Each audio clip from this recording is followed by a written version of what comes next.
I'm never bothering anyone. This is what I do for a living, and I have the ability to change people's lives. And when I don't ask the question, families are going to struggle financially.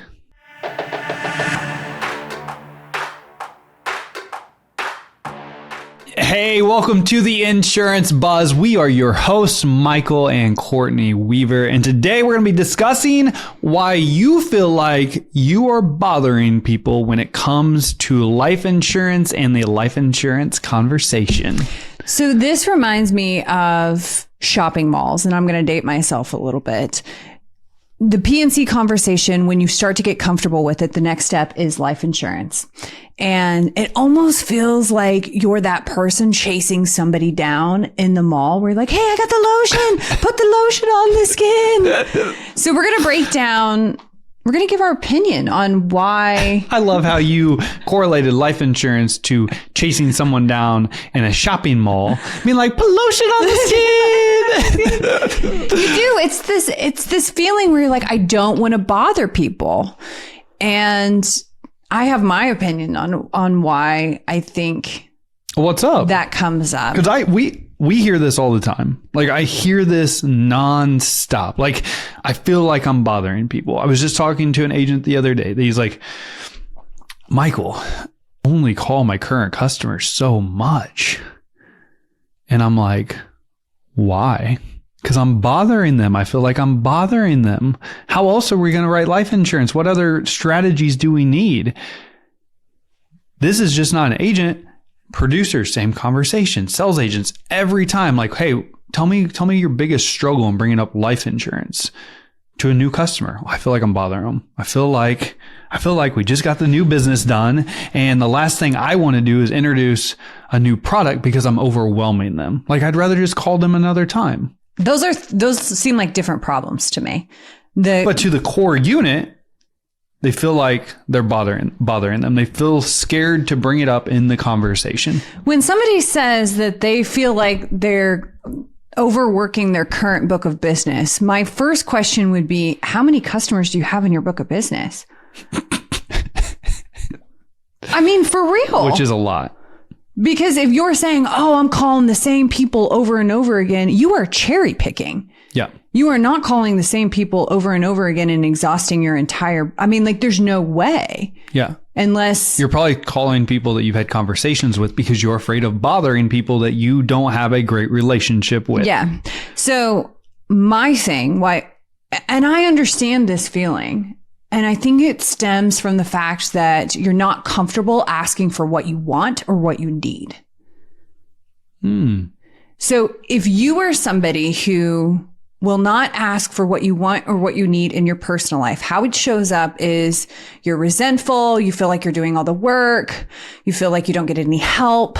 That's how it shows up in your personal life. And I think in the professional world, how it shows up is you fall short on goals, you feel like a nuisance, you feel like you're bothering people. So I think to its core, you have to become more comfortable asking for what you want and being very specific about it, because we, as sales professionals, especially in the insurance space, assume that they're mind readers and that they know what we're going to ask or that it's important. Yeah. So I think that's even the first step is we're not really trying to sell anything.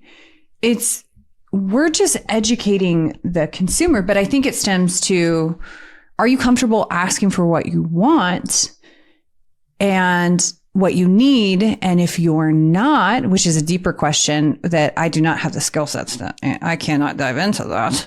I don't have the degree. I don't have the skill set. There are a lot of things.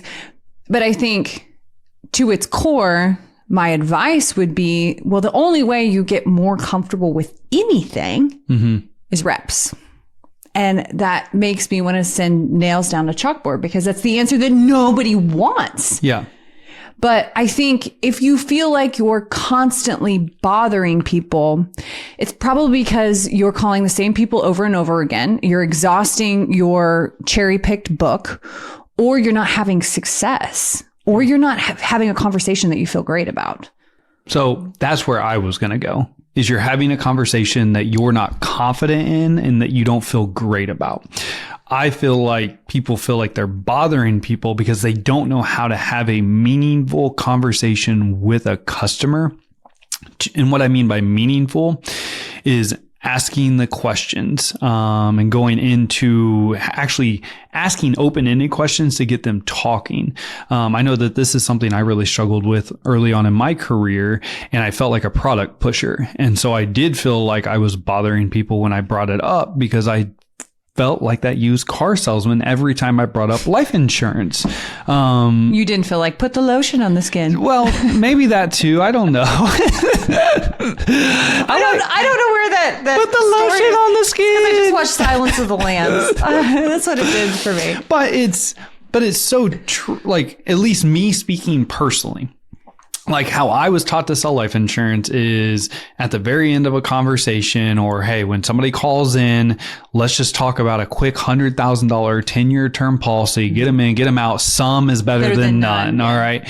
And that was just something I could never get behind. And I struggled with life insurance because I did feel like, okay, I would bring it up, and then of course, the question's always, hey, I don't have any notes on file. What does your life insurance look like? Oh, I've got it through work. Okay, great. What do you have outside of work?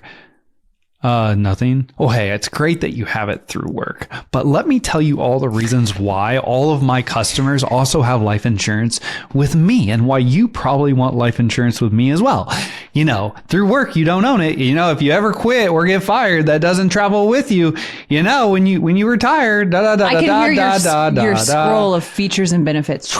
Oh yeah. Like, I would tell the customer why they needed life insurance, why only having life insurance through work was bad. They're in a bad situation. They also need it outside of life insurance, or outside of work. Specifically, they need it with me. And hey, $100,000 10-year term. This is less than what? You go to Starbucks 2 times and it's the same amount. So let's just get this going today. All right. That I could never get behind, and I sucked. I struggled at life insurance because I was like, this sucks. Like, I'm not changing anybody's life. This conversation is not a great conversation. And also, I was striking out, I would say, 80% of those conversations. So I had to have a lot. I had to bring up and have that conversation time after time after time after time. And eventually, someone would eventually buy it. And I did feel like I was bothering people because I wasn't confident in the conversation. I didn't feel good about what I was doing. Oh, we have the same answer said in different ways. You don't know how to ask. Yeah.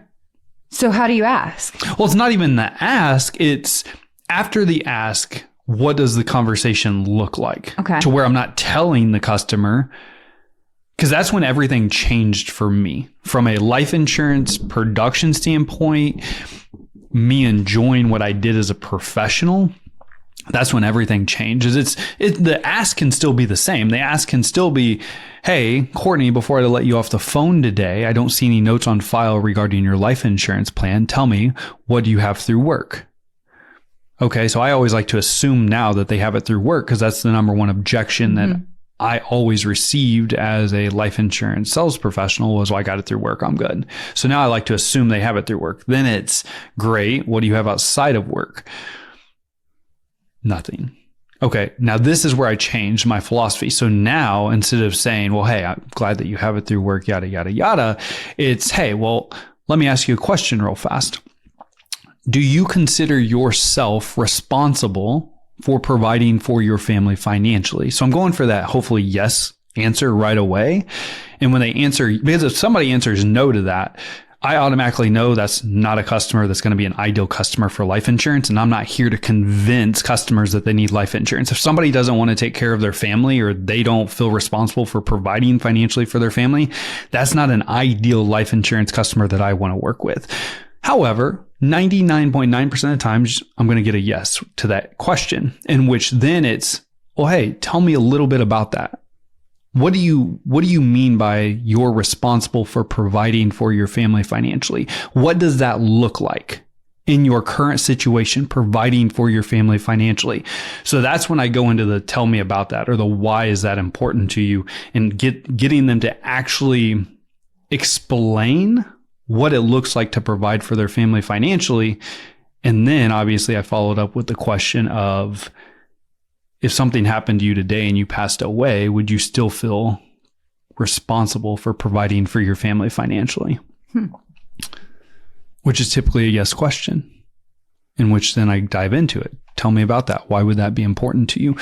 Those two questions changed my career, because that was something I could get behind. I no longer felt like I was bothering people. I felt like I was actually changing someone's life, and I was narrowing down who I was working with. Like, if I'm still going to ask them, like if somebody on that original question, like if I asked you that question, hey, Courtney, would you feel responsible for providing for your family financially? And you answered, yeah. Or if I answered no. No, I would say, well, tell me about that.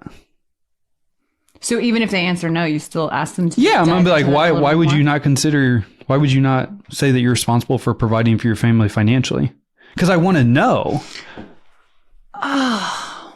But even at a no, like I'm still going to dig in. But those people, and it typically, I'm not trying to stereotype here, but it's usually guys. All right. It's usually men, is who I always came across. I would be like, nope, she'll figure it out. She'll be fine. She can go out on the street corner. It's like, you're an asshole, bro, but whatever, man.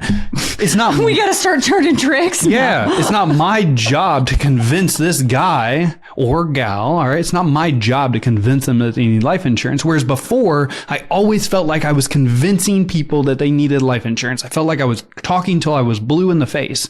Like, I'm not here to convince anyone that needs life insurance. I'm here to have a conversation, ask questions, help a customer self-discover that they have a problem that I have a solution with. And when they get emotionally involved in the conversation, I'm not selling anything. I'm educating and empowering, and they have the ability to make the decision that's best for their family. And that's something I could get behind. Okay. So I want to go back to the original thing of you feel like you're bothering people, because I feel like the undercurrent of all of this is all about getting more curious and not coming to the table automatically thinking that you have a solution to somebody's problem if you don't even know what the problem is. So I think it really, that's why I was like, yeah, okay, yeah, curiosity. Yep. Because I'm listening to you and I've leaned in. Like, I'm curious on what's coming next. And I think as a sales professional, we can kind of get hung up with trying to sell something before we even pick up the phone. Like, we know what we want. We don't exactly know how to ask, and we don't exactly know what questions to come, but we have this thing that we have to sell. So I have all of these calls that I need to make. So let me go ahead. And it's like, wait a minute, let's pause for a second. What are we actually doing here?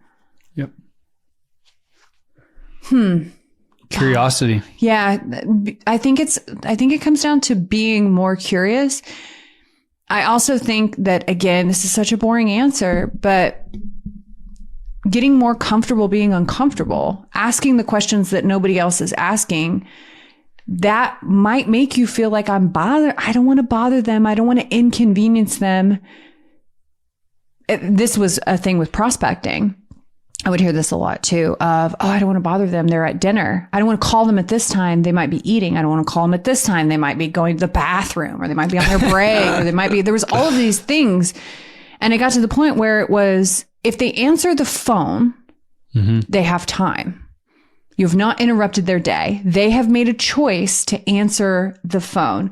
What you do with that is up to you. That's right. So I think that that's something that we have to consider is, if they're willing to pick up the phone and have a conversation, make the conversation count. Slow down just a little bit, get curious, and ask the questions that matter. Ask the questions that matter. Because if you're not asking the questions, nobody else is. You have the ability to change someone's life and family's life on their worst day. And that is powerful, and that should not be overlooked. I'll never forget the time that I received a text message, and I woke up to a message. This would have been early on in my career. And it was a buddy of mine, and he said, hey, Drew was in a really bad accident last night and passed away. I'm just trying to help his wife figure out things. Do you by chance know if Drew had life insurance with you or life insurance anywhere else? And automatically at that point in time, I wake up to this text, and the first thought I have is the F word. All right. I literally am saying fuck.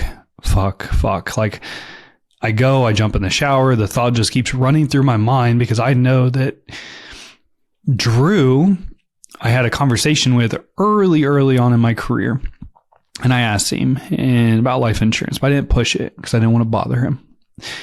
He was a buddy of mine, and I was just like, hey, Drew, so hey, what's your life insurance look like? And he's like, I got it through work. Well, great. Well, hey, you got the little kid. We should look at some. Like, Mike, I'm good, man. I'm good. Like, there ain't nothing going to happen to me. I'm young. I'm good. We're good. Drew has another kid. I don't bring it up because I feel like I'm going to bother Drew. He's a buddy of mine. He said he's good. I tell you what, if I had to go back, I would bother Drew every single month until he purchased, because even now today, his family still is struggling financially. And so when you say that you, and I'm getting a little choked up here, but when you say you're afraid of bothering people, just keep in mind, are you still going to be worried about bothering them after they pass away? And what are you going to tell their family when they ask you if you have any life insurance, or if you help them out with life insurance? By consistently, timing is everything. And you need to ask every single person you talk to every single time. But even if they say no or not right now, that doesn't mean that you should never ask them again. And that was my learning lesson personally, that I'm never bothering anyone. This is what I do for a living, and I have the ability to change people's lives. And when I don't ask the question, families are going to struggle financially. And even 5 years later, that's a really tough pill to swallow. So anyways. Thanks for sharing. Yeah, it's a terrible feeling. And I wouldn't want any of you to ever feel this way. And I know many of you have had customers in this exact same situation, and you more than likely feel the way I do. And it only has to happen to you one time to never want to feel that way again. So the next time that you think you're bothering someone, I hope that this story resonates and you think about it. I think that's a good place to end. As always, time is the most valuable and important asset that we all share, and we appreciate you spending some time with us. Go out and make it great.